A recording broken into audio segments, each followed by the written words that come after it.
ಸಿಂಗ್ ಅವರಂತೂ ಸಿನಿಮಾದಲ್ಲಿ ಸಿಕ್ಕಾಪಟ್ಟೆ ಮಾತಾಡ್ಬಿಟ್ಟಿದ್ದಾರೆ ಸರ್. ಬನ್ನಿ ಸರ್. ಅವರ ಒಂದು ಪ್ರೆಸೆನ್ಸು, ಅವರ ನೆರಳು, ಅವರ ಕಣ್ಣು ಅಷ್ಟು ಪವರ್ಫುಲ್ ಆಗಿ ಮಾತಾಡಿದೆ. ಸಿಂಗ್ ಅವರೇ, ಕಂಗ್ರ್ಯಾಚುಲೇಷನ್ಸ್.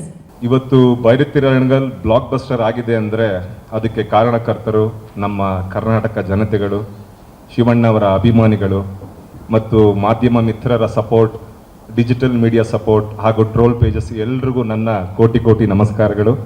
ನಿಮ್ಮೆಲ್ಲರ ಸಪೋರ್ಟಿಂದನೇ ಇವತ್ತು ಬೈರತಿ ರಣಗಲ್ ಬ್ಲಾಕ್ ಬಸ್ಟರ್ ಆಗಿದೆ. ನಾನು ತುಂಬ ಹೆಮ್ಮೆಯಿಂದ ಹೇಳ್ಕೊತೀನಿ, ಶಿವಣ್ಣ ಅವರ ಜೊತೆ 4 ಬ್ಲಾಕ್ ಬಸ್ಟರ್ ಸಿನಿಮಾ ನಾನು ಕೆಲಸ ಮಾಡಿದ್ದೀನಿ ಅಂತ ಹೇಳ್ಕೊಳಕ್ಕೆ ನಂಗೆ ತುಂಬಾ ಹೆಮ್ಮೆ ಇದೆ ಅಣ್ಣ. ನರ್ತನ್ ಸರ್, ಕನ್ನಡ ಚಿತ್ರರಂಗಕ್ಕೆ ನೀವು 2 ಬ್ಲಾಕ್ ಬಸ್ಟರ್ ಸಿನಿಮಾ ಕೊಟ್ಟಿದ್ದೀರಾ ಸರ್. ಒಂದು ಮಫ್ತಿ, ಒಂದು ಬೈರತಿ ರಣಗಲ್. ಆ ಮಫ್ತಿ ಬೈರತಿ ರಣಗಲ್ ಮಧ್ಯದಲ್ಲಿ 7 ವರ್ಷ ಗ್ಯಾಪ್ ಇದೆ ಸರ್. ಆ 7 ವರ್ಷದಲ್ಲಿ ನೀವು ಎಷ್ಟು ಕಷ್ಟಪಟ್ಟಿದ್ದೀರಾ, ಮೆಂಟಲಿ ಆ್ಯಂಡ್ ಫಿಸಿಕಲಿ ಎಷ್ಟು ಚಾಲೆಂಜಿಂಗ್ ನೀವು ಅನುಭವಿಸಿದ್ದೀರ ಅಂತ ಯಾರು ಕೂಡ ಊಹೆ ಮಾಡ್ಕೊಳಕ್ಕೆ ಸಾಧ್ಯ ಇಲ್ಲ ಸರ್. ಆ ಮಧ್ಯದಲ್ಲಿ ನೀವು ಆ ತಾಳ್ಮೆ ಇದೆಯಲ್ಲ ಸರ್, ಆ ತಾಳ್ಮೆಗೆ ಹ್ಯಾಟ್ಸ್ ಆಫ್. ಇವತ್ತು ಒಂದು ಅದ್ಭುತವಾದ ಒಂದು ಬ್ಲಾಕ್ ಬಸ್ಟರ್ ಸಿನಿಮಾ ನೀವು ಹೇಗೆ ಕೊಟ್ಟಿದ್ದೀರಾ ಅಂದರೆ ಕನ್ನಡ ಚಿತ್ರರಂಗದಲ್ಲಿ ಎಲ್ರಿಗೂ ಒಂದು ಸ್ಫೂರ್ತಿ ಜಾಸ್ತಿ ಆಗಿದೆ ಸರ್. ಹಾಗೆ ನನಗೊಂದು ಅದ್ಭುತವಾದ ಪಾತ್ರ ಕೊಟ್ಟಿದ್ದಕ್ಕೆ thank you so much sir. ಇವತ್ತು ಬ್ಲಾಕ್ ಬಸ್ಟರ್ ಆಗೋಕ್ಕೆ ಎಲ್ಲರೂ ಕಾರಣಗಳಿದ್ದಾರೆ. ಅದರಲ್ಲಿ ನಮ್ಮ ನವೀನ್ ಸರ್ ಕೂಡ ಈಸ್ ಅ ಮೇನ್ ಪಿಲ್ಲರ್ ನಮ್ಮ ಬೈರತಿ ರಣಗಲ್ ಸಕ್ಸಸ್ ಆಗೋಕ್ಕೆ. ಪ್ರತಿಯೊಂದು ಫ್ರೇಮು ಕೂಡ ಆಡಿಯನ್ಸ್ ತುಂಬ ಚೆನ್ನಾಗಿ ಎಂಜಾಯ್ ಮಾಡ್ತಾ ಇದ್ದಾರೆ. Thank you so much sir and congratulations. ನಾನು ಚಿತ್ರರಂಗಕ್ಕೆ ಬಂದಾಗ ಒಬ್ಬ ಅಸಿಸ್ಟೆಂಟ್ ಡೈರೆಕ್ಟ್ರಾಗಿ ಬರ್ತೀನಿ ನಾನು.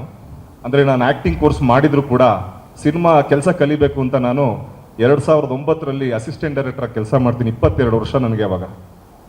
ಸೊ ನನಗೊಂದು ಕುತೂಹಲ, ಹೇಗೆ ಭೂಮಿಗೆ ಒಂದು ಮಗು ಬಂದಾಗ ಪ್ರತಿಯೊಂದನ್ನು ಎಕ್ಸೈಟ್ ಆಗಿ ನೋಡುತ್ತೋ ಹಂಗೆ ನಾನು ಅಸಿಸ್ಟೆಂಟ್ ಡೈರೆಕ್ಟ್ರಾಗಿ ಕೆಲಸ ಮಾಡುವಾಗ ಮೊದಲನೇ ದಿನ ತುಂಬ ಆಶ್ಚರ್ಯವಾಗಿ ನಾನು ಶೂಟಿಂಗ್ ಸ್ಪಾಟ್ ನೋಡ್ತಾ ಇದ್ದೆ.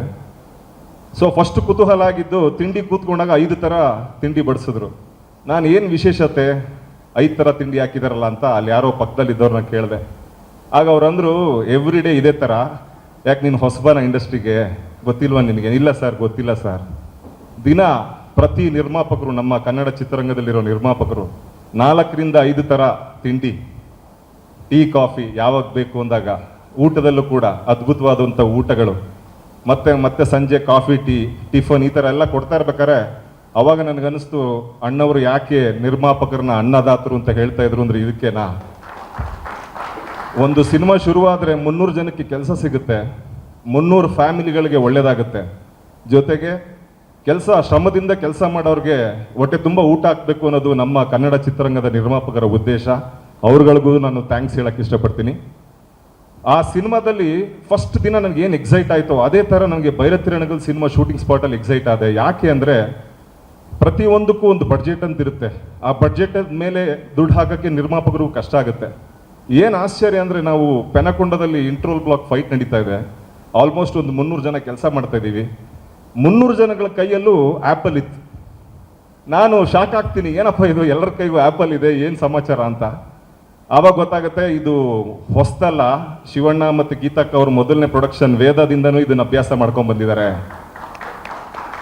ಎಲ್ಲರೂ ಚೆನ್ನಾಗಿರಬೇಕು, ಮನಸ್ಫೂರ್ತಿ ಖುಷಿಯಾಗಿ ಕೆಲಸ ಮಾಡಬೇಕು. ಹಾಗಾಗಿ ಪ್ರತಿಯೊಬ್ಬರಿಗೂ 12 ಗಂಟೆಗೆ ಎಲ್ಲರಿಗೂ ಎವ್ರಿ ಡೇ ಪ್ರತಿಯೊಬ್ಬ ಜೂನಿಯರ್ ಆರ್ಟಿಸ್ಟಿಂದ ಹಿಡಿದು ಮೇನ್ ಆರ್ಟಿಸ್ಟ್ವರೆಗೂ ಪ್ರತಿಯೊಬ್ಬರಿಗೂ ಆ್ಯಪಲ್ ಕೊಡ್ತಾಯಿದ್ರು.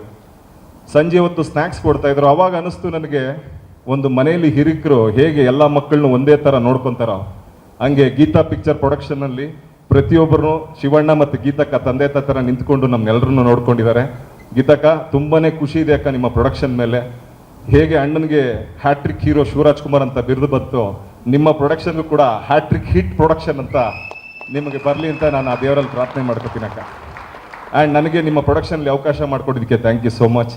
ಹಾಗೆ ನಿಮ್ಮ ಮಗಳವರು ಕೂಡ ಅದೇ ದಾರಿ ನಡೀತಾ ಇದ್ದಾರೆ, ಹೊಸೊಬ್ಬರಿಗೆ ಅವಕಾಶ ಕೊಟ್ಟು ಬೆಳೆಸ್ತಾ ಇದ್ದಾರೆ ಮೇಡಮ್. ನಿಮಗೂ ಒಳ್ಳೇದಾಗಲಿ ಅಂತ ಕೇಳ್ಕೊತೀನಿ ಮೇಡಮ್. ಶಿವಣ್ಣ, ನನಗೆ ಈ ಬೈರತಿ ರಣಗಲ್ ಸಿನಿಮಾ ನನಗೆ ಎಷ್ಟು ಪ್ರೆಷರ್ ಕೊಡ್ತಾ ಇದೆ ಅಂದರೆ, ಫೋನ್ ಮಾಡಿದವರೆಲ್ಲ ಮಫ್ತಿ 2 ಯಾವಾಗ ಅಂತ ಕೇಳ್ತಾ ಇದ್ದಾರಣ್ಣ. ಸೊ ನಾನು ಅದಕ್ಕೆ ನನ್ನ ಅಣ್ಣನ ಕೇಳ್ಬಿಟ್ಟು ನರ್ತನ್ ಸರ್ನ ಕೇಳ್ಬಿಟ್ಟು ಹೇಳ್ತೀನಿ ಅಂತ ಹೇಳಿದ್ದೀನಿ.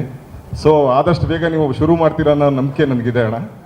ನಿಮ್ಮ ಮುಖಾಂತರ ಪ್ರಶ್ನೆಗೆ ಜನಕ್ಕೊಂದು ನಂಬಿಕೆ ಬಂತು, ನಿಮ್ಮ ಮುಂದೆ ನಾನು ಹೇಳಿದ್ದೀನಿ ಅಂತ ಅಣ್ಣ. ಮುಂದೊಂದು ದಿನ ಆದಷ್ಟು ಬೇಗ ಶುರು ಮಾಡಿ ಅಣ್ಣ. ಆ್ಯಂಡ್ ಫೈನಲ್ ಆಗಿ ನಾನು ಅಣ್ಣನ ಬಗ್ಗೆ ಒಂದು ಮಾತು ಹೇಳಬೇಕು. ಅವರು ಬೆಳೆದು ಪಕ್ಕದಲ್ಲಿರೋರನ್ನ ಬೆಳೆಸೋದು ಅಂತಾರಲ್ಲ, ಅದು ನಮ್ಮ ಶಿವಣ್ಣ ಅವರ ಗುಣ. ಅದಕ್ಕೆ ನನಗೆ ಒಂದು 1000 ಎಕ್ಸಾಂಪಲ್ಸ್ ಇದೆ, ಬಟ್ ಇವತ್ತು ಒಂದು ಎಕ್ಸಾಂಪಲ್ ಹಂಚ್ಕೊಳ್ಳೋಕೆ ಇಷ್ಟಪಡ್ತೀನಿ. ಯಾಕಂದ್ರೆ ಈ ಥರ ವೇದಿಕೆ ನನಗೆ ಮುಂದಿನ ದಿನಗಳಲ್ಲಿ ತುಂಬ ಲೇಟಾಗಿ ಸಿಗುತ್ತೆ. ಹಾಗಾಗಿ ಮಫ್ತಿ ಶೂಟಿಂಗ್ ನಡೀತಾ ಇರುತ್ತೆ. ಅಲ್ಲಿ ಒಂದು ಸೀನ್ ನಿಮ್ಗೆ ಗೊತ್ತಿರಬೇಕು, ಅಣ್ಣ ತಂಗಿ ಎಷ್ಟೋ ವರ್ಷ ಮಾತಾಡ್ತಿರಲ್ಲ, ಒಂದಾಗ ಒಂದು ದೃಶ್ಯ ಬರುತ್ತೆ. ರೈನ್ ಎಫೆಕ್ಟು, ಮುರಳಿ ಸರ್ ಇರ್ತಾರೆ, ಮಗು ಇರುತ್ತೆ, ಶಿವಣ್ಣ ತಂಗಿ ಇರ್ತಾರೆ.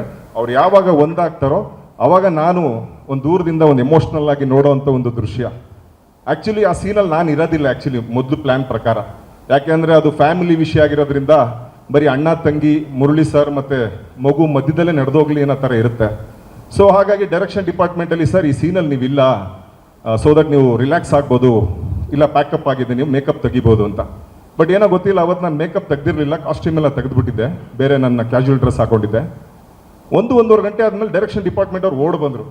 ಸರ್ ಅರ್ಜೆಂಟ್ ಬನ್ನಿ, ಈ ಸೀನಲ್ಲಿ ನೀವು ಇದ್ದೀರಂತೆ, ನಿಮ್ದೊಂದು ರಿಯಾಕ್ಷನ್ ಬೇಕಂತೆ, ಬನ್ನಿ ಅಂತ. ನಾನು ರೆಡಿಯಾಗಿ ಸ್ಪಾಟ್ ಹೋಗೋ ತನಕ ಹತ್ತತ್ರ ಒಂದು 10 ನಿಮಿಷ ಆಯಿತು. ನೋಡ್ತೀನಿ ಶಿವಣ್ಣ ಒದ್ದೆ ಮೈಯಲ್ಲೇ ನಿಂತಿದ್ದಾರೆ ಅಲ್ಲೇ. ಏನೋ ಅಣ್ಣ ತಂಗಿ ಒಂದಾಗೋ ಸೀನ್ ಒದ್ದೆ ಮೈಯಲ್ಲಿ ನನಗಾಗಿ ಕಾಯ್ಕೊಂಡು ನಿಂತಿದ್ರು. ನನಗೆ ತುಂಬ ಶಿವರಾಗಕ್ಕೆ ಸ್ಟಾರ್ಟ್ ಆಗ್ಬಿಡುತ್ತೆ, ಏನಪ್ಪ ಶಿವಣ್ಣ ಅವ್ರನ್ನ 10 ನಿಮಿಷ ಕಾಯಿಸ್ಬಿಟ್ನಲ್ಲ ಅಂತ. ಅಣ್ಣ ಸಾರಿ ಅಣ್ಣ ಅಂತ ಹೇಳ್ತೀನಿ. ಆಗ ಅಣ್ಣ ಒಂದು ಮಾತಂದ್ರು, ಅಲ್ಲಮ್ಮ ನೀನು ಎಲ್ಲ ಜಾಗದಲ್ಲಿ ನನ್ನ ಜೊತೆ ನಿಂತಿದ್ಯಾ ಕಣಮ್ಮ, ಅಣ್ಣ ತಂಗಿ ಒಂದಾಗ ಜಾಗದಲ್ಲಿ ನೀನು ನಿಂತ್ಕೊಂಡು ನೋಡ್ಬೇಕು ಕಣಮ್ಮ, ಅದಕ್ಕೆ ನಾನು ಕಾಯ್ತಾ ಇದ್ದೀನಿ, ಪರವಾಗಿಲ್ಲ ಬಾ ಅಂತ ಹೇಳಿ ಶಿವಣ್ಣ ಅಲ್ಲಿ ಒಂದು ಶಾಟ್ ಕೊಡಿಸ್ತಾರೆ ನನಗೆ. ಆ ಶಾಟ್ ಎಷ್ಟು ಇಂಪಾರ್ಟೆಂಟ್ ಆಯಿತು ಅಂದರೆ ಅಣ್ಣ, ಸಿನಿಮಾದಲ್ಲಿ ನೋಡಿದಂಥ ಪ್ರೇಕ್ಷಕರು ಆ ಸೀನಲ್ಲಿ ನಂದೊಂದು ರಿಯಾಕ್ಷನ್ ಬರೆದು ತುಂಬಾ ಕನೆಕ್ಟ್ ಆದರು ಜನ. ಆಗ ನಿಮ್ಮ ಪ್ರತಿ ಸರಿ ಒಬ್ಬ ಪ್ರೇಕ್ಷಕ ನಾನು ಹೊಗಳಿದಾಗೆಲ್ಲ ನಿಮ್ಮನ್ನು ನೆನೆಸ್ಕೋತೀನಿ. ಆಗ ಅಂದ್ಕೊಂಡೆ, ನೀವು ಬೆಳೀತಾ ಪಕ್ಕದಲ್ಲಿರೋರ್ನು ಬೆಳೆಸೋ ಲಕ್ಷಣ ನಿಮ್ಮಲ್ಲಿದೆ ಅಂತ ಅಣ್ಣ. ಒಂದು ಮಾತಂತೂ ನಿಜ ಅಣ್ಣ, ನಮ್ಮೂರು ಟಿ ನರಸೀಪುರ ಅಣ್ಣ, ರಿಲೀಸ್ ಟೈಮಲ್ಲಿ ನಿಮ್ಮ ಸಿನಿಮಾ ರಿಲೀಸ್ ಆಗ್ತಿರ್ಲಿಲ್ಲ. ಮೈಸೂರಿಗೆ ಬರ್ತಿದ್ದು, ನಮಗೆ ಮೈಸೂರಿಗೆ ಸಿನಿಮಾ ನೋಡೋಕ್ಕೂ ಅವಕಾಶ ಇರ್ತಿರ್ಲಿಲ್ಲ. ಒಂದು ಥಿಯೇಟ್ರಲ್ಲಿ ಜಾಗ ಸಿಗ್ತಿರಲಿಲ್ಲ ಅಣ್ಣ ನಿಮ್ಮ ಸಿನಿಮಾ ನೋಡೋಕ್ಕೆ. ಇವತ್ತು ನಿಮ್ಮ ಹೃದಯದಲ್ಲಿ ನಮ್ಗೊಂದು ಸಣ್ಣ ಜಾಗ ಸಿಕ್ಕಿದೆ ಅನ್ನೋದೇ ನಮ್ಗೊಂದು ದೊಡ್ಡ ಖುಷಿ ಅಣ್ಣ. ನಿಮ್ಮ ಬ್ಲೆಸ್ಸಿಂಗ್ಸ್ ಯಾವಾಗಲೂ ಇರಲಿ ಅಂತ ಕೇಳ್ಕೊತಾ ನಾನು ಮಾತು ಮುಗಿಸ್ತೀನಿ. Thank you so much. ಸ್ವಾದಿಷ್ಟತೆಯ ಸ್ವಾದ, ತಾಜಾತನದ ಆಹ್ಲಾದ, ಉತ್ತಮ ಆರೋಗ್ಯ ಮತ್ತು ಹೆಚ್ಚಿನ ರೋಗ ನಿರೋಧಕ ಶಕ್ತಿಯ ವೃದ್ಧಿಗೆ ಈಗ ನಿಮಗೆ ಸಿಗುತ್ತಿದೆ ಉತ್ತಮ ಗುಣಮಟ್ಟದ ಪೌಷ್ಟಿಕಾಂಶ Shri Vaidik millet health mix. ಇದು ಸಿರಿಧಾನ್ಯಗಳ ಸಂಪತ್ತು.